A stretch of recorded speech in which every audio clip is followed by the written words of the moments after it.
Ladies and gentlemen, we're live. We're a bit late. We have just been talking for 16 minutes off air. I'd like to thank our online recording software for not starting when we asked it to. But welcome to episode 2 of the 12 Talk podcast. My name's Josh. This is Mitch. And as you probably noticed, there is a third person here in our party. This is Jonas Meister of the German Seahawkers. He's going to be our first 12 joining us on the 12 Talk podcast. Today, and I feel like I'm repeating myself, thank you to the wonders of the internet. if anything, it's going to be a funny pod now. You've got to remember what you said. So we're going to talk cap. We have said it. The Seahawks fan base are fully aware that we're in a little bit of cap purgatory at the moment. We don't know what's happening, who's going where, what's being restructured. But the gentlemen on either side of me have done a lot of work because I have been busy in the big smoke this week and not able to actually delve into this stuff. So we're going to talk cap. We're going to talk Mike MacDonald, and now we've got a bit more information about him. We're going to talk about his defensive scheme and what can happen. We'll talk also about the new Seahawks defensive coordinator, because that's quite an interesting one for us folks based in the UK. Before I go any further, Mitch, how are you doing, dude? Yeah, very good. Very good. I know you know that because I've already told you. But yeah, absolutely fine. Yeah, really excited for sort of talking about some of these new coach hires and the cap and how we're going to start looking to shape this off season. I think things are starting to fall into place, and we can start to sort of get an idea for how our new coaching team is going to look and how we might start approaching things. So yeah, really exciting. Good times. Excellent. And Jonas, how are you doing again, sir? Yeah, like you said, we talked about it, but for the folks at home, yeah, I'm awesome. It's great to be back, and yeah, we had a good, an awesome talk a couple of months ago before the last season started, and I'm excited to be back. And yeah, like Mitch said, it's just pretty exciting right now with the new head coach, with the coaching staff coming in, and yeah, stories developing out of Seattle, and just not really knowing what's going to happen, but being excited about it because it's a young staff. It's going to be hopefully innovative, and yeah, it's just awesome to see, and I'm literally can't wait for the season to start. So it's going to be a couple of months still, but yeah, if it would have started tomorrow, it's fine with me. At least it's going to be an exciting off season. I mean, before we get any further, should we just hit the theme song? Let's do it. Do it. And Gen X, let's go for it.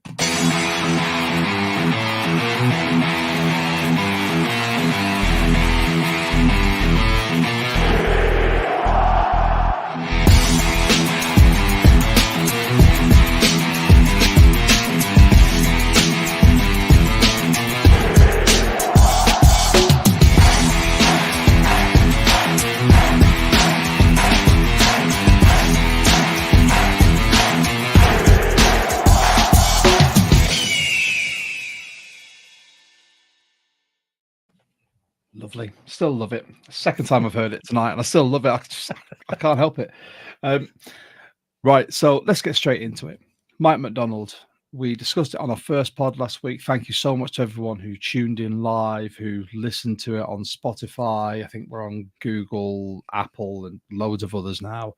And everyone who tuned in on X as well. So thank you. For anyone following on socials. If you've not, find us on pretty much everything because we love a bit of social media. Why not?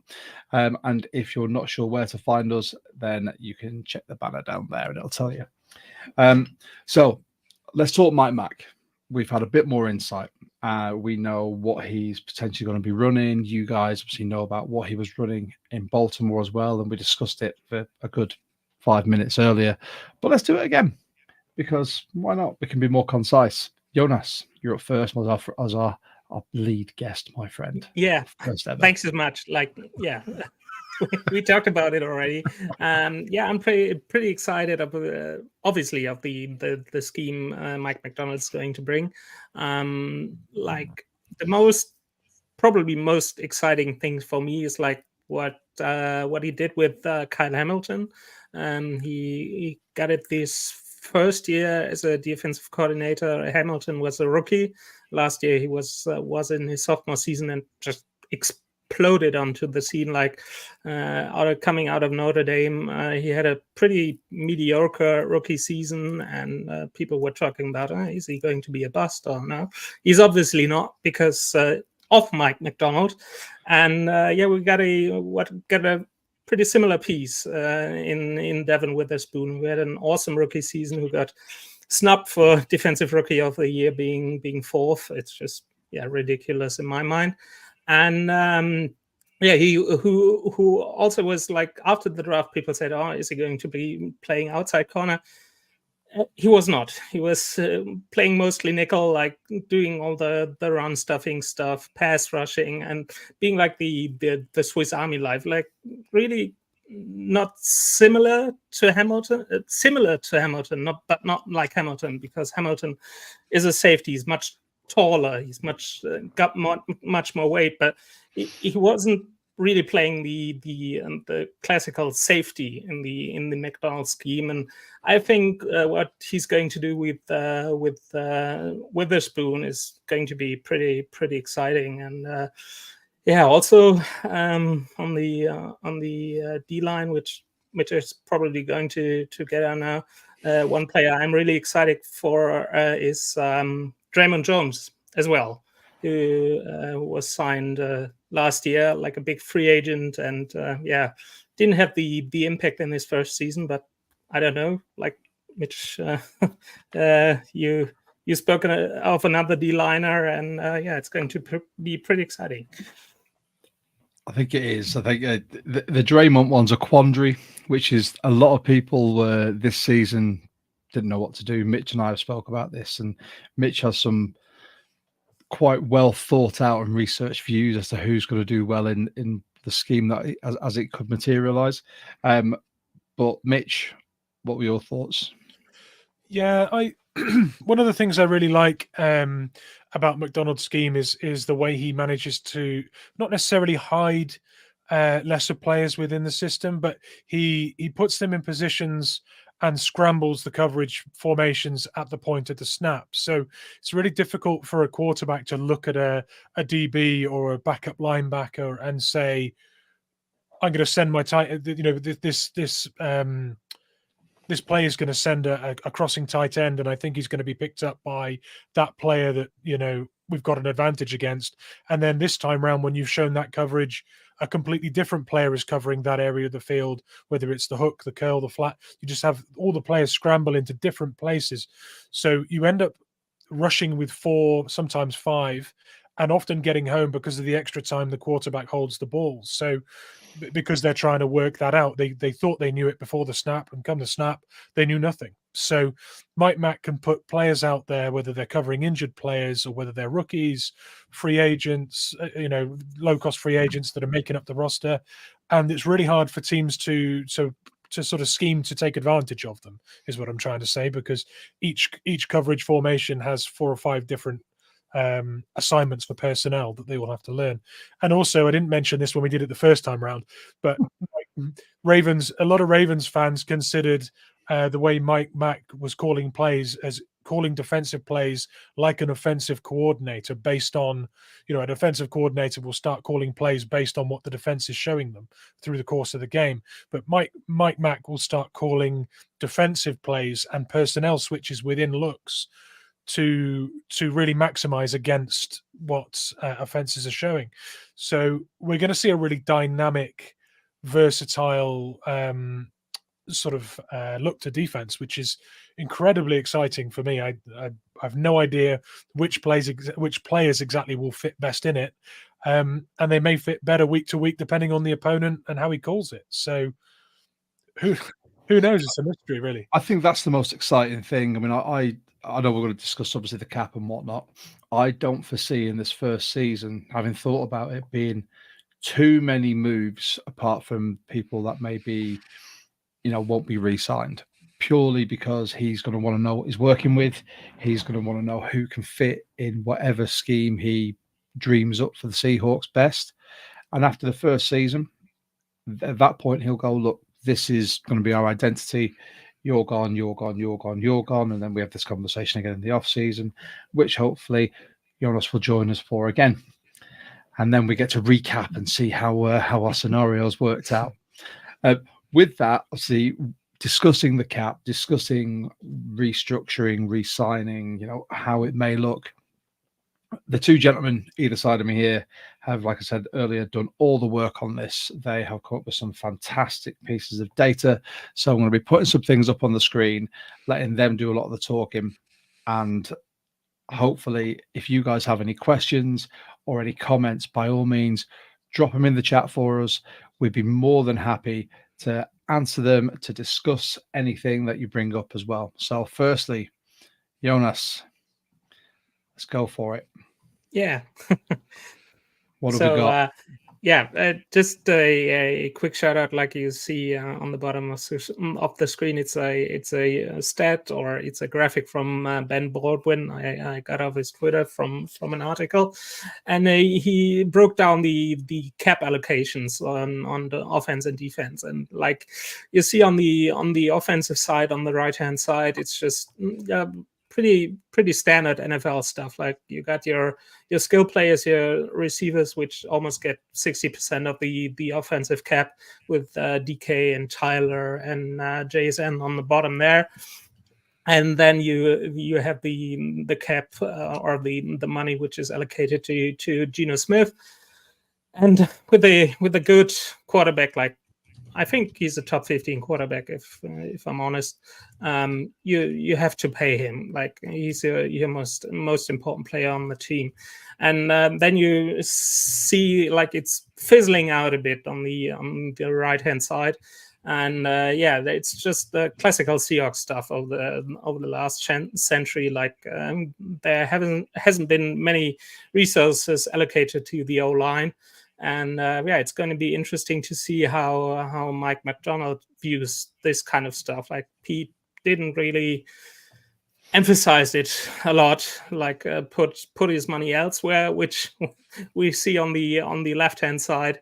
And this is the car crash, the cap casualty car crash, and the Seahawks are in. It's like you see, it's almost 60% of the defensive cap is going to the safety position, and it's just puts you in a horrible position. Like what are you going to do with Jamal Adams and Quan Riddicks, who didn't really contribute as much as you would have liked. Like the money you pay them is not the comparable to the performances on the field, and that's the worst cap stuff Mike MacDonald has to deal with right now. We're going to get into it.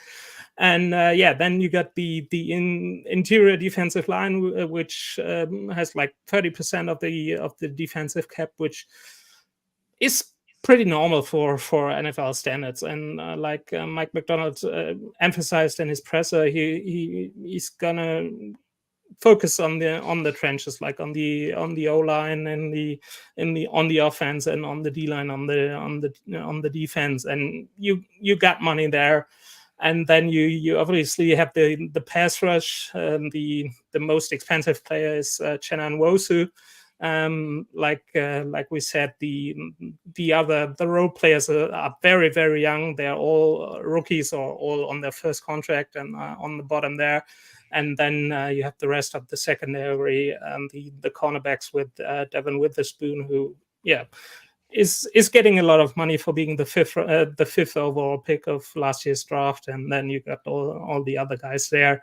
But the biggest problem is literally on the left hand side, which is the safety salary, which is way too high for NFL standards. And it's going to be a bit of a headache for Mike MacDonald and John Schneider just to get out of it.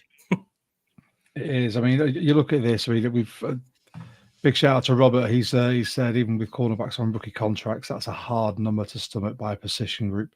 You are right, my friend. That is when you see that, and thank you for doing that, because I think when people talk about it, you don't realize the proportion Yeah. of the salary cap that is being used there. Even looking at Diggs, that is a big old chunk of change. I mean, Adams, we knew his was huge, but Diggs is massive. Jones as well. You expect better performance for someone being paid like that. I feel bad for Nwosu because he's one of our most effective players, and in the grand scheme of things, he's not earning anywhere near Adams or Diggs money. I'd love to know what the mindset was from Pete Carroll when he offered that money. Was it, I'm just going to have the best safety group and protect the middle and allow people to, or try and get people to throw on the outsides, people like Reek and whoever else we draft? It's baffling. Mitch, what would you say about this? Yeah, I think safety is a very versatile. It's a fairly versatile position on defense. You can do a lot with it schematically, but I think with Adams, paying Adams, and then him having the injury history he's had, whatever plans were made to utilize that area of the cap were just blown open anyway. They could have had a genius plan to move him around, have him blitzing, use him as a line, use him at the box, they could have had all kinds of plans, and they just didn't get to do them. Everything before his huge contract was, well, am I right in thinking his first year was the 9.5 sack year? Yeah. Before the extension. Yeah, so ever since he's been on that money, we've got very little out of him because of injury. And there may well have been plans, because they called him a defensive weapon, not a safety, right, at the time of dishing out the money. And then they've not really been able to exploit that. So it doesn't change the fact that our cap is very heavily invested in some areas that aren't doing much for us. Q Diggs has obviously had a really good return in terms of takeaways since he's been a Seahawk. And in fact, while he was in Detroit, it was the same. He's not really let us down. He's performed in a lot of ways, and there has been serious injury for him in there as well. I think it was broken. Was it broken? He had a broken leg, right? At the end, towards the end of one season. I think, yeah. Yeah. So, yeah, I mean, it hasn't worked out for us. We've paid people who have been injured. We've paid people that we haven't been able to scheme properly. I think if at least half of that money had been invested into the D-line, or possibly on the other side of the ball in the O-line, we might have been seeing a very better structured cap. But we're recovering from what we've done here, right? It's a new regime. And I think luckily there are some ways to get out of that money this year, which we're going to go into. So I think we'll realize a bit of that potentially with at least one of those two safeties moving on, I think. Yeah. I think we possibly will. Both, but maybe. I think the offensively, we all know the Disley contract is a bit of a crutch. But I think apart from that, like you said, the skill positions, the wide receivers always get big money anyway. Obviously, you guys are going to talk about what we can do with that, and I'm interested to hear your points, because even though I've not written anything down, I have my own views as well. And as you said, Jonas, Gino, if you've got half decent quarterback, you're going to pay him. What we'll do as well, whilst we're doing this, like I said, anyone who's watching, if you do want to talk to us about any of your ideas on these caps, we're more than happy to discuss any of them, because let's face it, there are some pretty big hits there. So if I try and work out technology, then we can go through the next thing. This is what happens when you have prepared guests. They come armed with all of these stats and facts and everything else, and then as the host, you've then got to try and make it work. But I will adapt and overcome. So here we go. Oh, there you go. Got there in the end. There we go. Bosh. Awesome.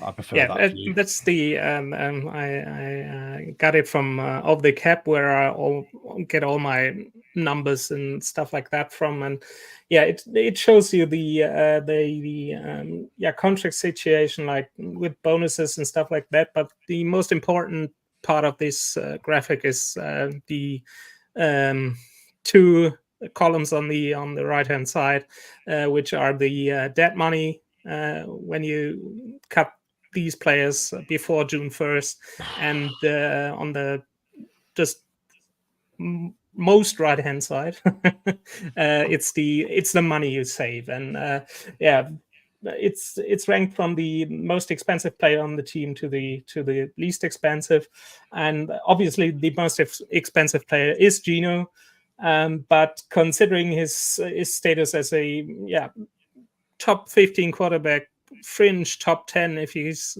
got the right protection. It's a team-friendly deal. You have him. You're gonna get into the draft, which we'll probably talk later on. Like, are you getting a quarterback to sit behind him? It's obviously from my point of view, the ideal situation for a rookie quarterback. Just sit him behind Geno for 2 years, let Geno run out his contract, and then start the rookie like the Packers did with Jordan Love.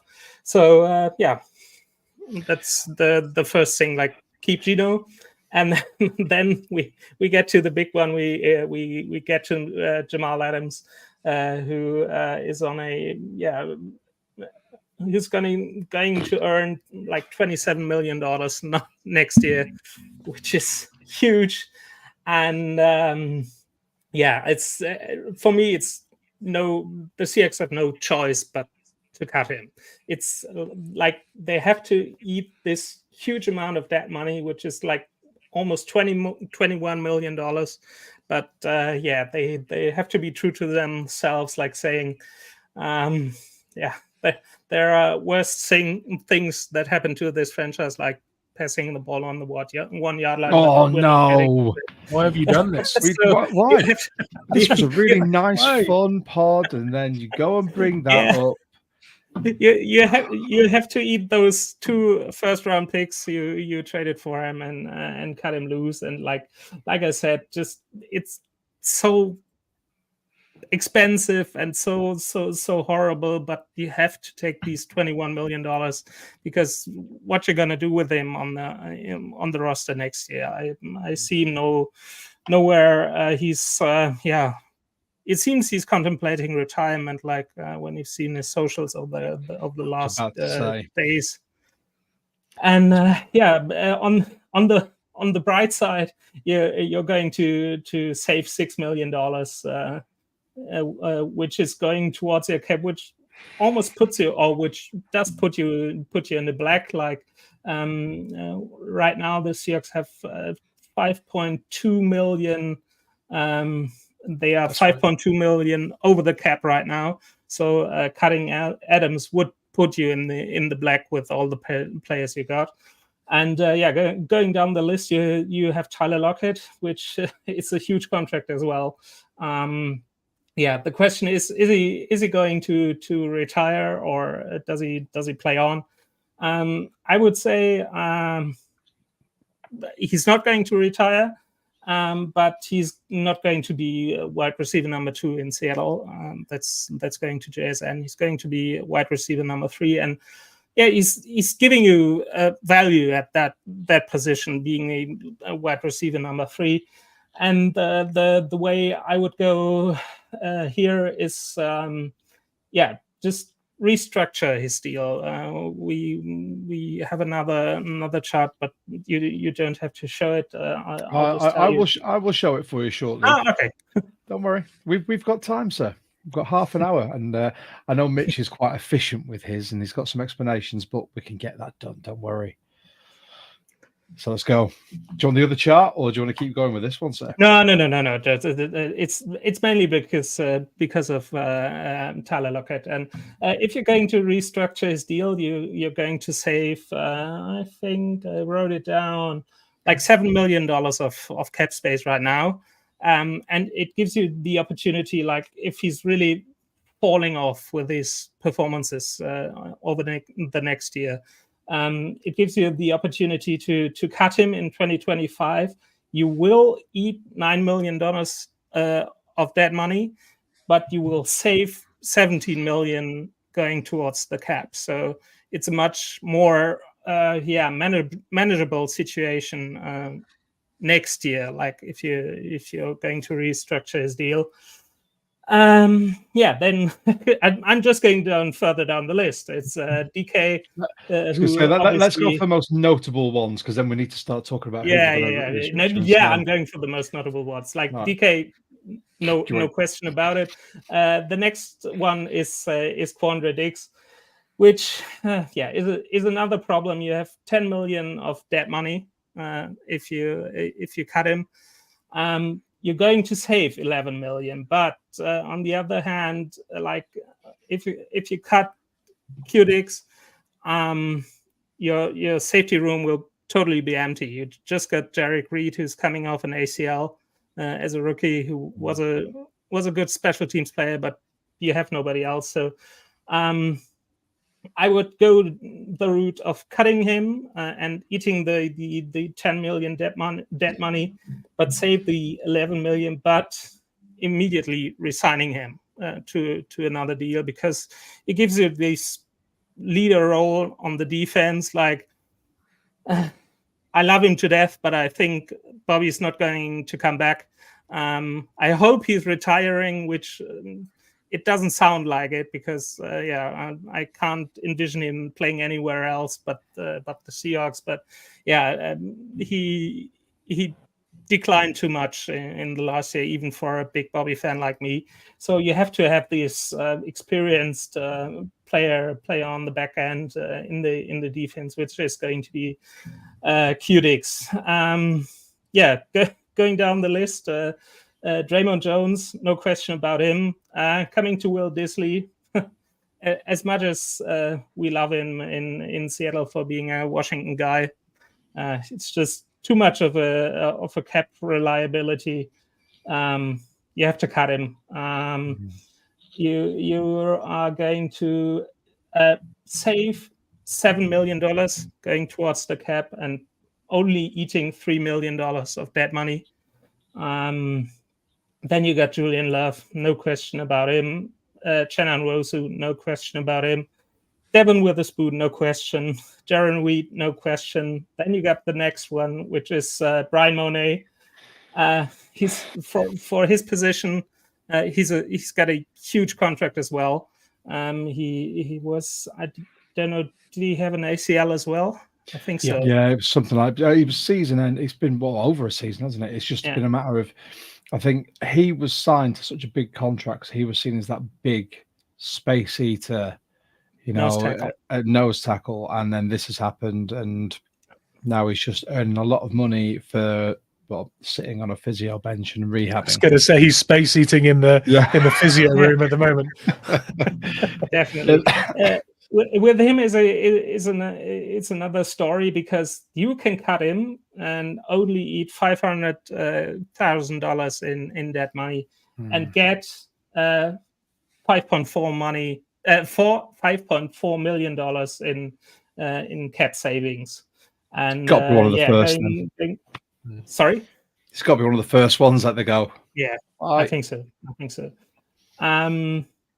Then the other one I just got two more, which is Jason Myers. Cutting would lose you 100,000 K towards the cap and leave you with 5 million of that money. So I would say restructuring. If MacDonald likes him, you can save $1.6 million. The kicker wasn't the problem in 2023, even if he was a bit shaky at times, bit of inconsistency. But that's the one I would do. And the last one is Nick Bellore. He's a good social media host for his show on the YouTube channel of the Seahawks. But nothing more. I put him on the graphic. Sorry? No, I cut him out. Damn it. The YouTube thumbnail for this episode has got Nick Bellore on it. The YouTube thumbnail for this episode has got Nick Bellore on it, and Mitch messaged me earlier and went, "That's brave." And I was like, "Well, put it in there because I know he's loved, but I read about his cap hit and thought, okay." So it's a lot to get on Bellore, I think. Yeah. He Yeah, you can I wrote it down. You can you have to eat 1 million in dead cap, but you save 2.8 million in money for the cap. And doing all these proposed cuts that I'm done talking for a while, pre-June 1st, you would right now have the highest dead cap in the NFL with $35.7 million, which is mostly down to Jamal Adams. Like 20 million is just, it sucks, but you have to get through it because, yeah, like I said, he won't give you anything on defense. But you would save going towards the cap. You would have $33.2 million for signing free agents, signing rookies, and that's the thing you're going to get.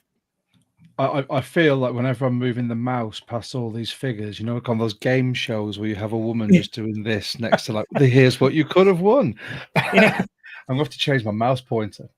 So that's the plan for the cuts, and from my mind, which I made up. If it's going to come differently, I'm sure of it, but that would be the ideal scenario, even if there's a lot of that money involved.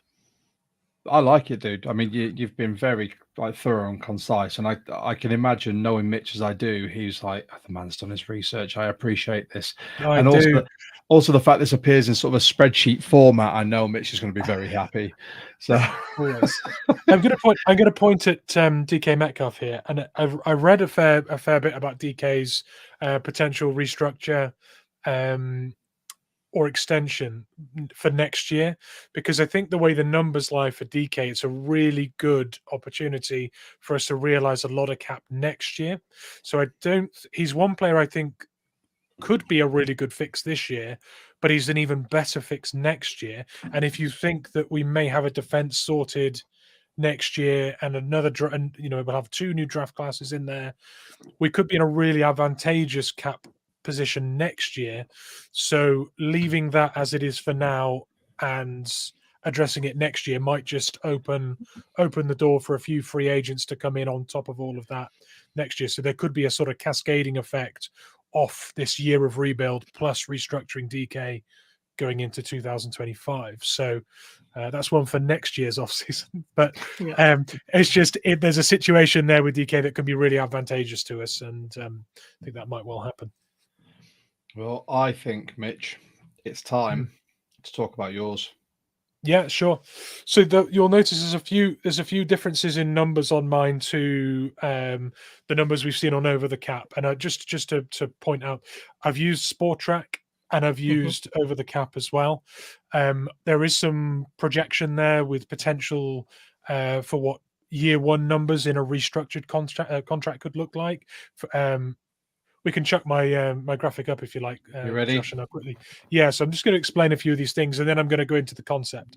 So when you look at situations like J-Love, I've put there as a 2 million cap saving with the restructure. It doesn't line up exactly with Over the Cap, but my suggestion there is with the performance we saw from J-Love last year, we could happily extend, because the age he's at and the versatility he has, he projects as a great fit for Mike Mack. You could sign him to a slightly extended deal, convert some salary, and realize a little bit of cash there to make things a little easier. Same with Diggs. Diggs is a restructure, sorry, not an extension necessarily. Disley, I think I've added a year on and converted some salary to free up 3. Tyler Lockett, this is going to be controversial. With Tyler Lockett, I've suggested a void year to move some bonus. Now, that would free up 12 million. But I think actually when you look at that, it's not necessarily advisable because it kicks the can down the road a little bit, puts some dead cap in 2025 when we could be looking at playoff pushing, being a set roster on the way up. We don't necessarily want a potentially retired wide receiver still eating cap when we're trying to push into the future. So this is a hypothetical situation that you'll see at the top there is called rework, resign, keep key characters on the roster. So it works off the works off the basis that we lose Monet. That should be 5.4 million, but my spreadsheet's rounded it up, so I apologize for the lack of accuracy there. So call it. There are some that are rounded down. It works out about right. Don't worry. So 5.5 for Monet. The Adams 17 million cap saving differs dramatically from Jonas's. However, that is a post-June cut that has some cap moved again into 2025. So it spreads that liability of cutting and dead money from this year over to next year too, and gives Mike Mack a bit more space to start sort of recruiting some free agents and building and keeping these key characters in place. So save a bit with Monet. I think it's an obvious cut. We've touched on that with Jonas. Remove Adams. I think it's an inevitable one in some respects because it's an unfathomable amount of money for a guy that misses half a season on average with us since he's been on our roster. Do we know if he retires? Just a quick question, because this is where I've not done my research properly. We lose all liability for any bonuses. We don't owe him anything if he retires. I think anything we converted into future bonuses we're liable for, which I think we did last year, because he's already had that money. So I think that would still sit on our, but there would be no salary. Is that how you understand it, Jonas? Yeah. Yeah. Cool. Yeah. So we would still be on the hook for a little bit, but it would be nothing like what we're looking at the moment. So, I mean, he could throw us a bone, but I think it would be more about the fact that his body has taken a considerable amount of punishment. The broken fingers, the torn labrum, the completely detached quadriceps muscle. It's honestly, I'm surprised he still walks. It's a catalogue, isn't it? He's like, if he doesn't get sent to a teaching hospital, then I don't know who's a better example. It should be a matter of, right, this is one of our sort of repeat clients. Everything's gone wrong with him. He's held together by duct tape and staples, but we keep him coming back so you guys can learn. Next step's a cadaver. So it's like, honestly, as an ex-sportsman, honestly, as an ex-sportsman who suffered a pretty serious injury, I knew when my time to stop was. I think it's because he is such a fit and competitive person. He keeps going, but every time he keeps going, it's like he rectifies one thing, and then something else goes wrong. Yeah. That's the nature of the human body with injuries like that. I think, though, when you're recovering from something and you're still trying to exert the same amount of performance, other things can be thrown out and overcompensate. And it's very common for someone to pull a hamstring and then do a calf straight afterwards because the body is overcompensating. So just quickly on Jamal Adams from Robert, correct me if I'm wrong, but Jamal Adams hasn't played a full season since 2018. No, I think he's absolutely right. I think you're definitely right there, Robert, because I can't remember a full season from him for a long time, whether it's with us or the Jets. It reinforces the point for all of us, really. So I've on the re-signing of those players, I've got Brooks, Parkinson, Williams, and Wagner all coming back. I don't know if Wagner coming back actually really suits a Mike Mack defense because the linebackers are expected to be able to do just about everything depending on how he sees, the play. And I don't know. Wagner still has an awful lot of value as a run-stopping Mike linebacker. In coverage, going to the flats, dropping deep. Nah, not for me. I don't think that works. But for the sake of what I'm trying to achieve here and bringing back key characters for his roster in year one, I've got him there as a 7 million hit, which is similar to last year. It could be slightly less, but I think it'll be about the same. Williams 14 million hit. His average cap for any extension would be a bit higher than 14, but potentially you could work that in so that his year one hit was more favorable for our position we're in. Parkinson's looking at about 6 million a year. Again, a potentially favorable first year down to 4, with a later year in that contract looking more like 8.5, with the middle years hitting that 6 number.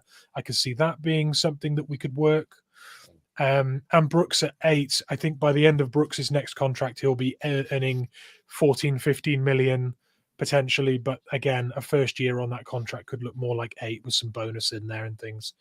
So losing Monet, losing Adams, retaining Brooks, Parkinson, Williams, and Wagner, that would keep the heart of that defense looking strong and keeping a tight end next to Disley that keeps our tight end room looking less battered, potentially a draft candidate in there as well. Back to 3. That would look okay. And then the restructures of Disley being 1 year extended and some salary moved into bonus, relieving 3. Diggs and J-Love I've talked about, and Lockett would be a void year. Potentially Draymond Jones traded. I think he does have trade value. I think his contract's not so terrible that we couldn't, it's a possibility to move him on. He's not a defensive piece in our setup that has become key in terms of being a leader necessarily. If you were looking at someone in there with a large cap hit, you could move for a draft pick. There's some logic there. However, I will say Mike Mack will look at Dre Jones as an ideal 4-down lineman who can be moved from edge, can be put out into coverage in the flats if you're keeping a 3-4. Whatever you do on the D-line and need to be flexible, Draymond Jones becomes a key piece. So that might be the last person Mike Mack looks at and wants to move. However, that's a fairly large cap hit and a guy with some trade value. So that's what I think it could look like if Mike Mack really, really wants to keep key characters in that room while he reshapes. I love it. I mean, we said that Dre Jones, and for people that can't see, because I've managed to put our heads in the way. So Mitch has put the totals at the bottom. So we have got, if we can you put us on the side? Can we move to the side of the screen? I'd have to redo everything, and I've not got that much patience. Don't worry, I don't know. I'll do it. Next one, I'll do that. Okay. Yeah. As everyone may know, this is going to be a weekly series. We're going to do it as an off season. Mitch has put some fantastic work into this, and every time we have a new guest, we'll be asking them to do the same type of thing. So, Jonas, you can play fantasy with this, and when you send it through to me, I will give you all the credit. I'd love you to do something like this, and then we'll put it up on our socials and let everyone have their say. With that saying, having a say, we are doing a consensus mock draft as well at the moment, and Mitch has been hot on that with it on different Facebook groups and whatnot, and that's been very exciting, getting a lot of input. So we love everyone's input on this type of thing as well, because I think Dre Jones, polarizing as he's been for this first season, as Mitch quite rightly put, I think that Mike MacDonald is going to look at him as a fantastic piece in a potential defense. And when you look at that front 3, if we keep it at 3-4 predominantly with Reed, and then we re-sign Williams, and you've got Dre Jones there, there's some 3 incredible pieces that can be moved across that line. Sure. Yeah. And this is a nice question coming on YouTube about the defensive front. So here we go. In fact, let's put it back so you can see us. There we go. So 009 armor, a hugely positive thing about our defense is it has the flexibility to have a 3-4 or a 4-3 base. So Mike Mack should be able to mold our defense however he feels fit. I couldn't agree more. No. I agree. I think that's a big part of what Mike Mack does as well, because often he does, though. I mean, I've heard people call them mug looks, where you have the 4, what could be 4 potential linemen, safeties or DBs or linebackers up with the line. So you've really crowded the box. Nobody knows exactly who they're supposed to pick up on the offensive line, and then players drop out and leave certain personnel in. You've no idea whether that's going to be 3 when you leave with a couple of DBs, or whether that's going to be 4 with people shooting B gaps. You have no idea what that's going to be. So being able to shift from a 3 to a 4 with the same personnel on the field, absolutely key. So that question is a great question. And just to highlight, from our Discord server, it's UK 12 man, who is a regular contributor, and at some point will come on the pod. He has no choice. Absolutely. We've also, I'd like to say thank you as well to Rob Smith from Let's Talk Seahawks. He's actually in our comments as well. Fantastically knowledgeable. If you're watching this and you've not checked those guys out, they're brilliant. Think and I have been on there, and Mitch, have you got more news? I was just going to say, before we get off the question, I was just going to give one more shout out to someone who came in with a question. I think we mentioned it either earlier in this pod or the pod that failed just before we went live on this one. We had a question from Joe Mack, who was the first person to join our Discord server, which anyone listening is more than welcome to join and discuss Seahawks with us. Joe Mack had asked, with potential cuts to Jamal Adams, Quandre Diggs, and Bobby Wagner, who was the most likely defensive player on our roster to step up as a leader of the new reformed Mike Mack defense. So, Jonas, who do you think, if we were to lose those three leaders who are obvious leaders in our team, who would be your favorite to step up? That's a good question. I think it goes coming down to who's going to resign, or who's going to come in as a free agent. I think Spoon's too young for my mind. In my mind, I think there's potential for the future for him, though. I think you're definitely, but he's got to have a couple of more years on his belt to just really become a leader. I think I would like to say Leonard Williams, probably, and then having the dudes on the roster right now, it's tough to say. I can't. It is. I don't know them too well. I think maybe if Mike Mack values him a lot, like you talked about it, maybe Draymond Jones. I have no idea, if I'm honest. Well, the one I threw out there's Jay Love. I think Jay Love had a similar role at the Giants and team captain. He was a defensive captain in New York, wasn't he? He was, yeah. And he's also right in the center of the field. I always think linebackers or safeties are a great shout if they're vocal and lead by example. And you see him covering other people's mistakes. You see him making key interceptions. He's barking at people, and I love that. I think Jay Love's a good shout. And another guy who has returned to the Seahawks recently, who had a really, really good year, Jarran Reed. I think Jarran Reed would be a really good shout as a defensive leader as well. We've obviously previously had Al Woods in there in the middle of the line, and also having someone behind with the DBs or linebackers leading. I think that's having someone up front and having someone in the back is a good combination. I think Jarran Reed and Jay Love could be those guys for me if I was picking. I mean, we've had this conversation actually on Let's Talk Seahawks. I'm with the youth movement that's going on. I am all for instilling young captains who are going to drive this team forward. I think Spoon, based on his performance, his attitude, his work ethic, everything should be top of that list at the moment. I think you're completely right, Mitch, in saying that someone in the center needs to be there. I'm a big fan of having a D lineman. I think Reed's there. I think if Big Cat stays, he is definitely in with a shout as well. Not necessarily young, but a fantastic player. I think they would be my top leaders. I think Love, he's already got experience as a captain with the Giants, and he's shown exactly what he can do. I think we've got some really good options, and we don't have to lean on a veteran per se. Anyone who plays Madden, you get to pick your own, and I will freely admit that Spoon is always one of my defensive captains because I just love the way he plays. And I just want a hard hitter to be able to really set the tone every single game and have people follow him. I think it's a great shout. To be honest, I think they were both really good shouts. Offensively, speaking of the youth movement and the D line, have we talked about the news which came in just before we started on the second take about the D coordinator? We've not. maybe we can slide it in here and let's do it. Go on. I think we should. Yeah. So just before we came live, go ahead. Yeah, just before we came live, Aiden Durd was announced as the new DC. And for anyone who's wondering who he is, what he's done, he's a British coach, which we obviously love here on the pod.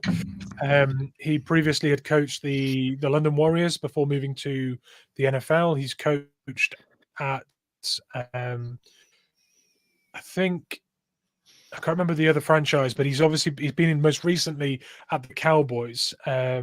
I can't remember if it was the Eagles or it was another franchise in the NFC I think he'd been at previously as well.